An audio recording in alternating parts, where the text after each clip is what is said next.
नमस्कार, आपका नए और प्रेस वीडियो में हार्दिक स्वागत है। इस वक्त की सभी पेंशनर्स व कर्मचारियों के लिए बड़ी खबर आई है। जी हां, सरकार ने पेंशन से जुड़े नियमों में बदलाव कर दिया है, जिसकी पूरी जानकारी आपको इस वीडियो में देखने को मिलेगी। साथ ही कर्मचारी पेंशनर से जुड़े अन्य भी बड़ी खबरें हैं जो आज आपको इस वीडियो में देखने को मिलेगी। तो बने रहे आप वीडियो को लास्ट तक और जानिए महत्वपूर्ण खबरों को सबसे पहले। इन खबरों को जानते हैं इससे पहले अगर आपने अभी तक भी इस वीडियो पर एक लाइक नहीं किया हो तो एक लाइक कर दीजिए, क्योंकि आपका एक लाइक ही हमारी मेहनत का फल होता है। और चैनल को भी फ्री में सब्सक्राइब नहीं किया हो सब्सक्राइब कर लीजिए, ताकि आगे भी आपको कर्मचारी पेंशनर से जुड़ी हर एक लेटेस्ट अपडेट सबसे पहले देखने को मिलती रहे। आज की पहली बड़ी खबर, जी आपको बता दें कि सुप्रीम कोर्ट से केंद्रीय कर्मचारियों को बड़ी राहत, पैनल के बाहर के अस्पतालों में भी करा सकेंगे इलाज। जी आपको बता दें कि केंद्रीय कर्मचारी पेंशनर्स के हक में देश की सबसे बड़ी अदालत ने बड़ा फैसला सुनाया है। सुप्रीम कोर्ट ने कहा कि केंद्र सरकार के कर्मचारी पेंशन भोगियों को इलाज के दायरे को सीमित नहीं किया जा सकता है। इसका मतलब यह हुआ कि केंद्रीय कर्मचारी पेंशनर CGHS पैनल के बाहर के अस्पतालों में भी इलाज करा सकेंगे। एक पेंशनर ने लगाई थी गुहार। जी हाँ, आपको बता दें कि ये पूरा मामला बड़ा पेचीदा है। केंद्र सरकार के रिटायर्ड कर्मचारी ने एक मेडिकल बिल के भुगतान की मांग की थी, लेकिन सरकार मेडिक्लेम देने से इनकार कर रही थी, क्योंकि पेंशनर ने CGHS पैनल के बाहर अस्पताल में इलाज कराया था। इस पर सुप्रीम कोर्ट ने कहा कि आपातकालीन स्थिति में CGHS पैनल के बाहर प्राइवेट अस्पतालों में इलाज के लिए मेडिकल क्लेम मिलना चाहिए। फैसला का क्या असर पड़ेगा? जी आपको बता दें कि सुप्रीम कोर्ट के इस फैसले से केंद्र सरकार के कर्मचारी पेंशनर्स को बड़ा फायदा मिलेगा, क्योंकि गंभीर बीमारी के इलाज की स्थिति में कई बार मरीज को CGHS के पैनल के बाहर निजी अस्पतालों में इलाज कराना पड़ता है। अब ऐसा कोई भी मामला मेडिक्लेम पाने का हकदार होगा।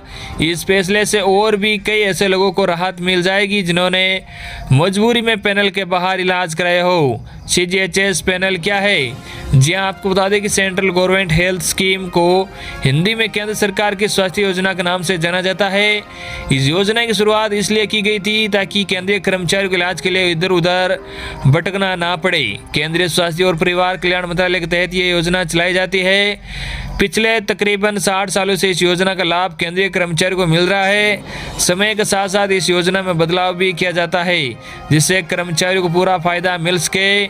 वही अगली बड़ी खबर आपको बता दें कि सरकार ने बदल दिए पेंशन से जुड़े नियम, कर्मचारी के बाद परिवार को मिलेगी बड़ी राहत। जी हां, आपको बता दें कि केंद्र सरकार ने सरकारी कर्मचारियों की मौत के बाद परिवार पेंशन से जुड़े नियम में ढील दी है। केंद्रीय मंत्री जितेंद्र सिंह ने कहा कि आय मानदंड को उदार बनाया गया है। केंद्रीय मंत्री जितेंद्र सिंह ने कहा, सरकार का विचार है कि परिवार के अन्य सदस्यों के मामले में लागू पारिवारिक पेंशन की पात्रता के लिए आय मानदंड दिव्यांगजन की श्रेणी में आने वाले बच्चों भाई बहन के मामलों में लागू नहीं होना चाहिए। कार्मिक राज्य मंत्री सिंह ने कहा कि सरकार ने मामले की समीक्षा की और यह निर्णय किया कि ऐसे बच्चों या भाई बहन के लिए पारिवारिक पेंशन को लेकर पात्रता के तहत आय मानदंड उनके मामले में हकदार परिवार पेंशन की राशि से शुरू होगा। कार्मिक मंत्रालय के बयान के अनुसार पेंशन और पेंशन भोगी कल्याण विभाग ने मृत सरकारी सेवक या पेंशन भोगी के उन बच्चे या भाई बहन के पेंशन को लेकर निर्देश जारी किया जो मानसिक या शारीरिक रूप से निःशक्त है। बयान के अनुसार यदि कुल आय पात्र पारिवारिक पेंशन मृतक सरकारी सेवक या पेंशन भोगी द्वारा लिए गए अंतिम वेतन से 30% से कम है तो वह पूरे जीवन के लिए पारिवारिक पेंशन के लिए पात्र होंगे। साथ ही वह महंगाई राहत के भी पात्र होंगे। इसमें कहा गया है कि केंद्रीय सिविल सेवा पेंशन नियम 1972 के नियम 54(6) के तहत मृत सरकारी सेवक या पेंशन भोगी के बच्चे या भाई बहन मानसिक या शारीरिक रूप से निःशक्त है और वह इसके कारण आजीविका अर्जित करने में असमर्थ है तो पूरे जीवन पारिवारिक पेंशन के लिए पात्र होंगे।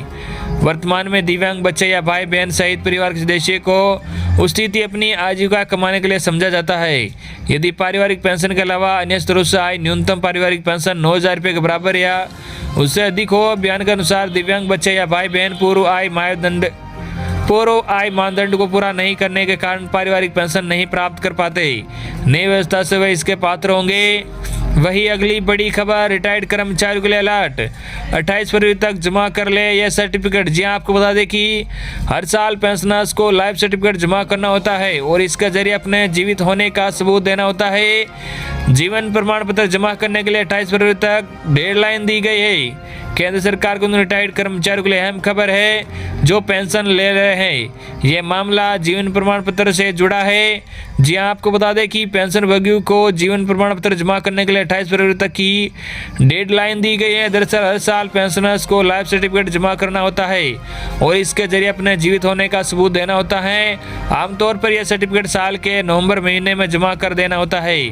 हालांकि कोरोना काल में भीड़ कम करने के लिए सरकार ने इसे डेडलाइन को 2 बार बढ़ा दिया है। इसका मकसद बैंकों में भीड़ जमा होने और महामारी के खतरे से बचने का है। बता दें कि पेंशन प्राप्त करने की पात्रता के लिए न्यूनतम सेवा अवधि 10 वर्ष है। केंद्र सरकार का कोई कर्मचारी जो पेंशन नियमावली के अनुसार रिटायर्ड होता है वह न्यूनतम 10 वर्ष की सेवा पूर्ण करने पर पेंशन प्राप्त करने का हकदार है। वही अगली बड़ी खबर सरकारी कर्मचारियों के लिए अच्छी खबर है कि परिवार के लोग एलटीसी का अलग अलग ले सकते हैं फायदा। जी हां, आपको बता दें कि केंद्र सरकार ने सेंट्रल सिविल सर्विसेज रूल 1988 से जुड़ी प्रक्रिया के तहत जरूरतों को लेकर कर्मचारियों की आशंकाओं के समाधान के लिए स्पष्टीकरण दिया है। दरअसल केंद्रीय कर्मचारी इस बात को लेकर उलझन में थे कि उन्हें एक तरफ की यात्रा का भुगतान मिलेगा या दोनों ओर से हुए खर्च का भुगतान किया जाएगा। वही ये भी स्पष्ट नहीं था कि अगर एक ही परिवार में कई लोग एलटीसी के लिए दावा करने योग्य हैं तो क्या वे अलग अलग इसका लाभ ले सकते हैं या नहीं। एलटीसी नियमों में बदलाव के बाद केंद्र सरकार को मिले ऐसे सवाल। साल 2017 के ऑफिस मेमोरेंडम में बताया गया नियमों के मुताबिक अगर कोई सरकारी कर्मचारी नजदीक एयरपोर्ट, रेलवे स्टेशन या बस टर्मिनल तक एलटीसी पर यात्रा करता है तो उससे सार्वजनिक परिवहन के जरिए होने वाले खर्च के बराबर अधिकतम भुगतान किया जाएगा। इसमें भी अधिकतम 100 किलोमीटर तक का ही भुगतान किया जाएगा। इससे ज्यादा होने वाला खर्च सरकारी कर्मचारी को खुद वहन करना होता है। केंद्र की मोदी सरकार की ओर से कोरोना काल के दौरान एलटीसी नियमों में किए गए बदलाव के बाद बड़ी संख्या में कर्मचारियों ने पड़ताल की है कि अधिकतम 100 किलोमीटर की सीमा का मतलब दोनों ओर की यात्रा से है या एक तरफ से है। कुल 200 किलोमीटर तक के यात्रा किराए का किया जाएगा भुगतान। केंद्र सरकार ने 4 फरवरी 2021 को दिए गए स्पष्टीकरण में साफ किया कि टैक्सी किराया भुगतान कुल 200 किलोमीटर तक की यात्रा के लिए किया जाएगा। आसान शब्दों में समझे तो 100 किलोमीटर तक जाने और 100 किलोमीटर तक लौटने की यात्रा का किराया भुगतान किया जाएगा।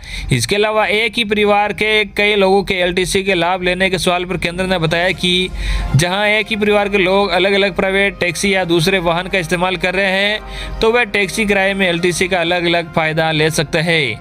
वही अगली बड़ी खबर आपको बता दें कि होली पर केंद्रीय कर्मचारियों को तोहफे की तैयारी हो सकता है बड़ा ऐलान।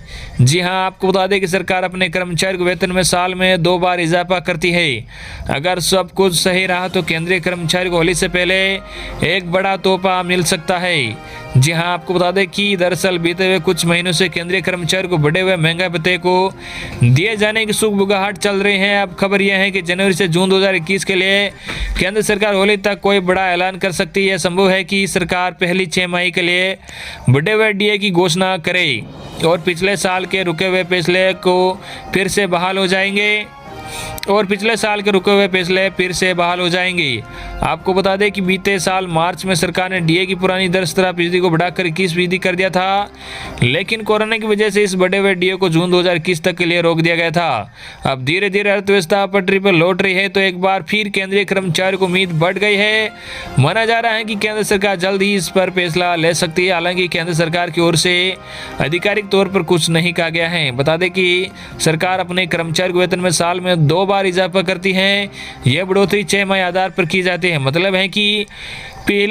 मतलब कि पहली बढ़ोतरी जनवरी से जून तक के लिए होती है, जबकि दूसरी बढ़ोतरी 1 जुलाई से लागू होती है।